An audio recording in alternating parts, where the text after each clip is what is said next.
Hey, what is up guys? This is Anthony, aka BatBomb82, and today I'll be doing a review of the DC Multiverse Armored Batman from the Dark Knight Returns comic book. Taking a look at the front, we can see that the figure is showcased in a window box packaging with an image of Armored Batman ripped straight from the Dark Knight Returns comic book and a blurb that says this is part of the Collect and Connect New 52 Doomsday wave. Turning the box around, we can see all 6 figures showcased from this wave, and we can see that Armored Batman is numbered at number 1. And on the right, we can see the Build-A-Figure New 52 Doomsday. Now with the box out of the way, let's crack this figure open and see what we have inside. And here is Armored Batman out of the box, and this figure is actually pretty cool. I'm pretty stoked to have it in the collection. But before we take a closer look at the figure, let's take a look at the accessories. Now, Armored Batman comes with a total of 3 accessories, one being his gun ripped straight from the Dark Knight Returns comic book, and the other 2 being a crotch piece and a head for the Build-A-Figure Doomsday. Now with the accessories out of the way, let's take a closer look at the action figure. Alright guys, now let's take a closer look at Armored Batman here. One thing that I do like for sure, to my knowledge, I could be wrong here, but I'm pretty sure this is the first time we're ever getting Armored Batman that's actually directly based from the comic books. I could be wrong, but if that's true, then this is actually really awesome to finally get after all these years. And I believe this year was the 30th anniversary of the Dark Knight Returns book, so it's awesome to finally get this figure. I do love the head sculpt, which is really cool. I love that angry, just grimace look in his face right there. That came out really awesome, showing the teeth and whatnot, and those eyes through the helmet. Came out really cool. I love the shortened ears, that flat dome for like the top of the helmet. It came out really cool. I loved all the sculpted detailing in the armor right here in the chest piece. It came out really nice. The belt looks really nice, bright yellow. Goes all the way around, looks really cool. And all this extra sculpting work that goes in there right here, like in the folding of the clothing and in the stomach right there. That's all really nice and very well done. You can even see right here running through like the knee and whatnot. So it's actually really awesome. The armor pieces like the gauntlets and whatnot, just all this extra line work came out really cool. Love the hands.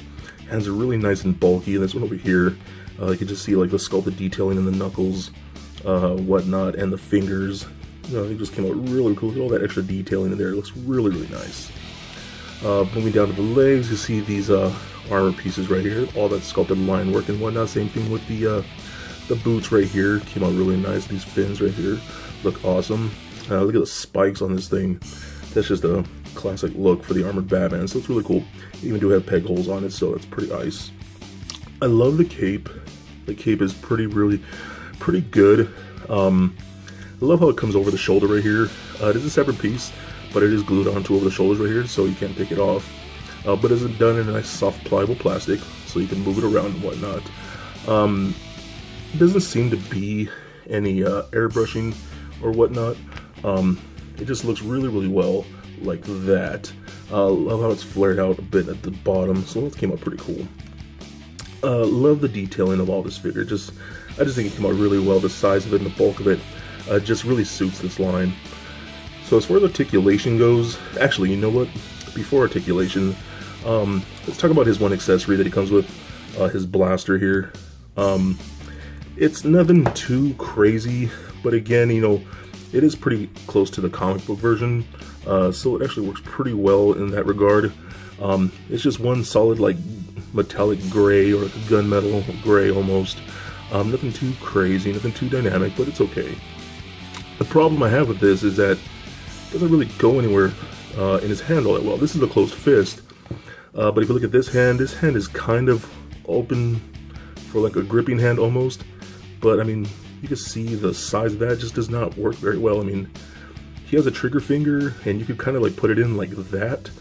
But if you look, he just holds it out in front of him right there. I mean, he points it down. And I've tried like maybe putting it in and maybe like that, but that doesn't look right either. You know, he has the trigger finger there kinda, but just the way it's sculpted, you put it in the hand and he's just pointing it down. I mean, I guess technically if you wanted to get gangster with it, you know, put it to the side right there and boom, you know what I mean? You can do something like that, but still. Yeah, that just doesn't work very well. I'm kind of disappointed in that. So anyways, So articulation, the head is on a ball joint, rolls around pretty good, left and right, nice. Doesn't really look up, looks down a bit, so you can kind of look into his collar right here, so not too bad. He does have ball hinged shoulders, so allows to go up and down, pretty good. Out about that much. The sculpting of the shoulder armor hinders the articulation a bit, because it just hits the chest piece right there, so only goes about that far. There is a bicep cut, so it allows it to turn left and right. A single bend at the elbow, it only goes up about that much, and that's mainly because you can see when I do that, the gauntlet armor is actually hitting the bicep here. It's just so bulky, it hits, so you can't really get a whole lot of movement in that. It does have a wrist swivel, so it allows it to turn left and right just like that. And under this body armor, like I said, this body armor is a soft plastic. You can see me just pushing it in right there. And that's to allow for more of the chest articulation. I believe there's just a standard Masters of the Universe Classic body mold under there. So it does have an ab crunch feature, allows it to crunch over forward just like that, and back just a little bit. He does have a waist swivel, allows it to turn left and right. His legs, this is also, this crotch piece right here, is also a soft plastic, so it allows the articulation to do a little more, so it kicks up about that far, which is okay. Kick out about that much, and it does swivel at the thigh, which is pretty good. He does have a single bend at the knee. Again, the sculpt is a little bulky right here, so it goes about that far, so nothing too great. He does have a boot cut, which allows it to turn left and right. He does have toe articulation, points his toe like that, just a little bit, and then no ankle rockers. So overall, this is actually a really cool figure. I like it more for a display piece than anything. Just because, like I said, once again, I'm pretty sure this is the first time we're ever getting a comic book accurate Armored Batman from Frank Miller. So if that's true, this is awesome and a must-have for all Batman fans. So for a quick comparison, here he is standing next to the Mezco 112 The Dark Knight Returns Batman, in which I hope Mezco does give us a 112 version of a comic book accurate Armored Batman. Also for comparison, here he is standing next to Batman and Superman from The Dark Knight Returns comic book, and I think these three figures look absolutely great standing next to each other. And for your Armored Batman comparison, here he is standing next to the DC Multiverse Armored Batman from the Batman v Superman line. Now taking a look at these two figures, we can see the differences and similarities, and I think it's awesome to have both a theatrical version and a comic book accurate version of the same character.